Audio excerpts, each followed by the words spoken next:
Podemos cambiar la palabra de Dios. Tenemos nosotros el derecho de cambiar lo que ha sido escrito por inspiración. Vamos a ir a varios pasajes para ver lo que las Sagradas Escrituras nos dicen, lo que Dios mismo nos dice en su palabra, en cuanto a nosotros a añadirle o quitarle a lo que ya se escribió. Vamos a comenzar con el libro de Deuteronomio. Vamos a encontrar allí, en Deuteronomio capítulo 4, versículo 2, lee así: No añadiréis a la palabra que yo os mando, ni disminuiréis de ella, para que guardéis los mandamientos de Jehová vuestro Dios que yo os ordeno. Ahí leemos nosotros de parte de Dios que está prohibido que nosotros le añadamos o le quitemos a la palabra.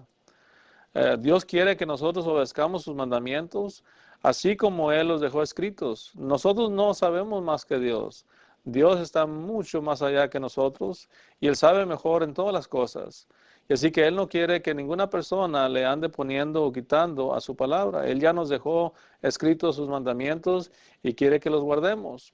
Vamos a ir a otros pasajes. En el Nuevo Testamento también tenemos, en el libro de Gálatas, por ejemplo, capítulo 1, versículos 6 al 9. El apóstol Pablo escribe a los hermanos de Galacia: Estoy maravillado de que tan pronto os hayáis alejado del que os llamó por la gracia de Cristo para seguir un evangelio diferente. No que haya otros, sino que hay algunos que os perturban y quieren pervertir el evangelio de Cristo. Mas si aún nosotros o un ángel del cielo os anunciare otro evangelio diferente, dice, como antes hemos dicho, también ahora lo repito, si alguno os predica diferente evangelio del que habéis recibido, sea anatema. Ahí el apóstol Pablo le escribe a los hermanos de Galacia. Los hermanos de Galacia estaban siendo confundidos por un grupo de judíos que les llamaban judaizantes. Los judaizantes querían que los gentiles obedecieran no solamente la ley de Cristo, sino la ley de Moisés también, el Antiguo y el Nuevo Testamento. Cuando eso no era correcto, todo lo que tenían ellos que obedecer era el Evangelio, la ley de Cristo. Y por eso el apóstol Pablo le llama la atención a los hermanos de Galacia y les dice: me maravillo que tan pronto estos hermanos se estaban desviando, se estaban confundiendo, creyendo a estos judaizantes. Dice: tan pronto que ustedes se han ido tras un evangelio diferente. Y el apóstol Pablo mismo dice que no había otro evangelio, hay solamente un evangelio. Pero sí dice Pablo que había algunos que andaban pervirtiendo ese evangelio. Y entonces el apóstol Pablo le escribe a ellos y a nosotros que cualquier persona que pervirtiera el evangelio, y la manera que pervierte uno el evangelio es cuando le quiere añadir o quitar a lo que ya está escrito. Que la persona que hiciera eso sería anatema, sería destruida. Vamos a otros lugares de la Biblia que nos habla de lo que sucedió a personas que quisieron cambiar. Levítico capítulo 10, versículo 1 y 2. El libro de Levíticos capítulo 10, versículo 1 y 2 lee así: Nadab y Abiú, hijos de Aarón, tomaron cada uno su incensario y pusieron en ellos fuego, sobre el cual pusieron incienso, y ofrecieron delante de Jehová fuego extraño que él nunca les mandó. Y salió fuego de delante de Jehová y los quemó y murieron delante de Jehová. Ahí vemos el resultado o las consecuencias de algunas personas. En este caso, Nadab y Abiú eran hijos de Aarón, donde a ellos se les hizo fácil cambiar algo que Dios había mandado. Dios ya les había dicho qué clase de fuego quería que usaran cuando hicieran sacrificio a Él en el incensario. Nadab y Abiú se les hizo fácil ofrecer un fuego diferente. Cambiaron el fuego que había sido mandado por Dios y usaron un fuego diferente. Y cuando ellos hicieron eso, Dios los mató. Ahí Dios enseñó que Él no quiere que nosotros andemos cambiando lo que Él ya escribió, que nosotros andemos cambiando sus mandamientos. Y cualquier persona que ande cambiando lo que Dios ha mandado va a ser destruida. Y fue lo que sucedió ahí. Vamos a ir a otros pasajes ahora del Nuevo Testamento, lo que leíamos que el apóstol Juan escribió. En 2 de Juan, versículo 9, este es nomás un capítulo. Dice: cualquiera que se extravía y no persevera en la doctrina de Cristo, no tiene a Dios. El que persevera en la doctrina de Cristo, ese sí tiene al Padre y al Hijo. Aquí leemos lo que el apóstol Juan escribió. ¿Qué sucede cuando una persona se extravía, se desvía del evangelio, de lo que ya está escrito? El apóstol Juan escribe ahí que cuando uno se desvía, y en el sentido que se desvía es cuando uno le añade o le quita la palabra de Dios. Dice que no tiene a Dios. Que si uno quiere tener al Padre y al Hijo, le es necesario que persevere en la doctrina de Cristo. Esto es la palabra de Dios. Ninguno de nosotros tenemos derecho de cambiar lo que está escrito. Dios sabe mejor que nosotros. Así como los padres en una familia, ellos saben mejor que sus hijos. ¿Qué pasa en los hogares donde los niños comienzan a mandar?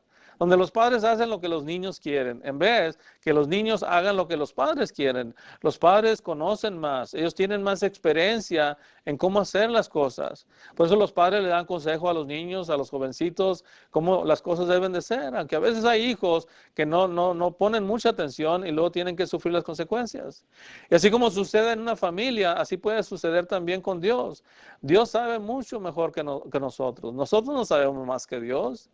Y al nosotros querer añadirle a la palabra de Dios o quitarle, quizás, nosotros estamos diciendo o enseñando que sabemos más que Dios, que no es cierto. Dios sabe mejor para nosotros y por eso no quiere que le andemos poniendo o quitando su palabra. Otros pasajes que tenemos del Nuevo Testamento, en Mateo capítulo 15 y versículo 9. Mateo escribió, pues en vano me honran enseñando como doctrinas mandamientos de hombres. Ahí tenemos nosotros a los fariseos en este capítulo 15 de Mateo. Los fariseos vieron que los apóstoles, los discípulos de Cristo, comenzaron a comer sin haberse lavado las manos. Aunque es algo bueno que uno se lave las manos antes de comer, si no se las lava por alguna razón u otra, eso no es pecado. Pero de acuerdo a estos hombres, a las tradiciones de los fariseos y otras sectas judías, ellos habían hecho que el no lavarse las manos antes de comer fuese pecado. Entonces fueron con el Señor y le llamaron al Señor la atención. Y si mira a tus discípulos, ellos comen sin haberse lavado las manos. El Señor entonces se volteó con ellos y les dijo que ellos eran los que estaban equivocados. Ellos estaban equivocados porque ellos habían hecho mandamientos de hombres como doctrina. Ellos no tenían ese derecho. Y entonces el Señor les dijo a ellos que porque habían hecho eso ellos, la religión de ellos era en vano. Vamos a ir a un versículo más que tenemos en el Nuevo Testamento. En Mateo capítulo 7, versículo 21, ahí el Señor dice lo siguiente. No todo el que me dice, Señor, Señor, entrará en el reino de los cielos, sino el que hace la voluntad de mi Padre que está en los cielos. Ahí el Señor puso condiciones. ¿Queremos nosotros ir al cielo? Va a ser necesario que hagamos la voluntad del Padre que está en los cielos. No la voluntad mía o la voluntad de otra persona, la voluntad de Dios. ¿Qué es lo que Dios quiere? ¿Cómo quiere Dios que adoremos? ¿Cómo quiere Dios que creamos? ¿Cómo quiere Dios que vivamos? Él dejó todo escrito en su palabra. Su palabra es más que suficiente. Así que ninguno de nosotros tenemos derecho de añadirle o quitarle la palabra. Ya leímos en varios lugares donde diferentes escritores inspirados por Dios escribieron lo que iba a suceder si nosotros le añadiéramos o le quitáramos a su palabra. O quisiéramos hacer cosas en una manera diferente de la cual Dios ya había instruido. En el mundo religioso hoy en día, diferentes grupos religiosos hacen cosas diferentes. Por eso hay muchas denominaciones. Hay muchos grupos religiosos porque cada uno de ellos tiene alguna forma o formas que ellos han añadido o quitado de como la Biblia enseñaba. La Biblia nomás es una. ¿Por qué no todos los grupos religiosos del mundo enseñan igual y adoran igual y creen igual? Porque no todos están sujetando a la palabra de Dios.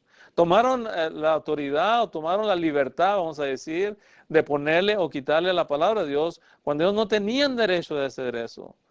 En el día de juicio, como hemos dicho antes, vamos a ser juzgados por la palabra de Dios, ni más ni menos. En ese día algunos van a decir, hicimos esto, hicimos aquello, pero si no estaban las escrituras, Dios no lo mandó. ¿De qué nos sirvió haber hecho cosas que Dios nunca había mandado? O no haber hecho cosas que Dios sí había mandado. Ninguna persona tiene ese derecho y si lo hace va a tener que sufrir las consecuencias. En un momento vamos a estudiar otra lección. ¿Bajo qué ley estamos nosotros hoy en día?